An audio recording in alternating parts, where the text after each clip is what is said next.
स्वागत है आपका इस वीडियो के अंदर। आज की इस वीडियो में हम बात करेंगे पुलिस या सेना में दाढ़ी मतलब कि बियर्ड रखने की अनुमति क्यों नहीं होती है। तो चलिए वीडियो शुरू करते हैं।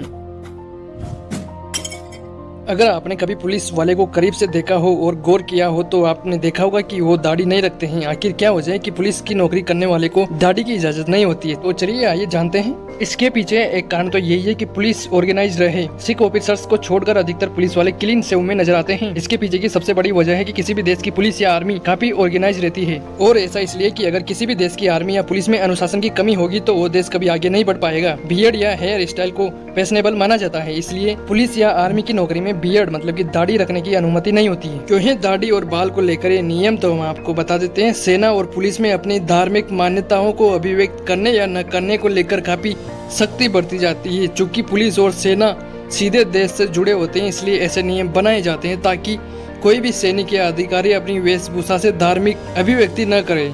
इससे यह पक्का हो जाता है कि सेना एक यूनिट है और उसकी सामूहिक पहचान मजबूत रहेगी। इसलिए दाढ़ी और बाल को लेकर ये नियम बनाए जाते हैं। हमारे देश में अनेक धर्म पाए जाते हैं, जैसे हिंदू, मुस्लिम, सिख, ईसाई। तो केवल सिखों को ही दाढ़ी रखने की अनुमति है। सेना और पुलिस में केवल सिखों को दाढ़ी रखने की अनुमति है। इसके अलावा किसी को भी दाढ़ी रखने की अनुमति नहीं है।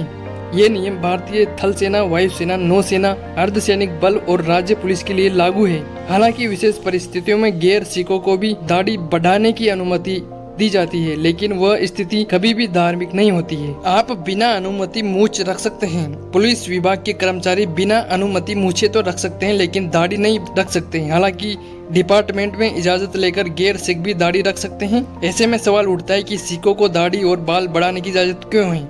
हम आपको बता दें कि सिखिज्म में बाल की प्राकृतिक बढ़त को नुकसान न पहुंचाने की मान्यता है। ये प्रथा 5 ककारों में से एक है, जिसे खुद सिख गुरु गोविंद सिंह ने जरूरी बताया था और सिखों को उस तरह इस्तेमाल करने से मना कर दिया था। दाढ़ी के बाल काटना सिख धर्म में सबसे बड़ी भूल माना जाता है। सिखों के लिए दाढ़ी का महत्व इससे समझा जा सकता है कि मुगल काल में दमन के दौरान सिखों ने दाढ़ी कटाने की बजाय अपना सिर कटवाना सही माना था। इस्लाम में दाढ़ी रखना अनिवार्य नहीं है। कई लोग जो मुसलमानों के बारे में कहेंगे कि इस धर्म में भी लोग दाढ़ी बढ़ाते हैं, फिर उन्हें अनुमति क्यों नहीं होती है। हम आपको बता दें कि वैसे तो दाढ़ी रखना मुस्लिम धर्म में सुन्नत माना जाता है, लेकिन ये इस्लाम में फर्ज या अनिवार्य नहीं है। यही वजह है कि पुलिस सेवा में सिखों के अलावा किसी को भी दाढ़ी रखने की इजाजत नहीं होती है, और रखनी ही हो तो अलग से इजाजत लेनी पड़ती है। और अगर कोई बिना इजाजत दाढ़ी रखे तो क्या होगा, तो हम आपको बता देते हैं। अगर कोई बिना इजाजत ऐसा करे तो ये डिफेंस सर्विस रेगुलेशन के 665 रेगुलेशन के खिलाफ माना जाता है। बता दें कि दाढ़ी मूंछों के रखने या न रखने का ये नियम सेना में 2 वजह से बना है, ताकि सेना, पुलिस या पैरामिलिट्री एक यूनिट की तरह दिखाई दे। दूसरी ये बात भी है कि ये सेवाएं सीधे देश और आम जनता की सुरक्षा से जुड़ी हुई है। ऐसे में दाढ़ी या मूंछें रखकर चेहरे की पहचान भी बदली जा सकती है, जो देश की सुरक्षा से खिलवाड़ होगा। सिखों को भी दाढ़ी समेत फोटो ली जाती है, जिसमें यह सुनिश्चित किया जाता है कि चेहरा पूरी तरह से समझ में आए। तो उम्मीद करते हैं आपको ये वीडियो अच्छी लगी होगी, और अच्छी लगी हो तो आप हमारे चैनल को सब्सक्राइब भी कर सकते हो। मिलते हैं अगली वीडियो में किसी न किसी टॉपिक के साथ।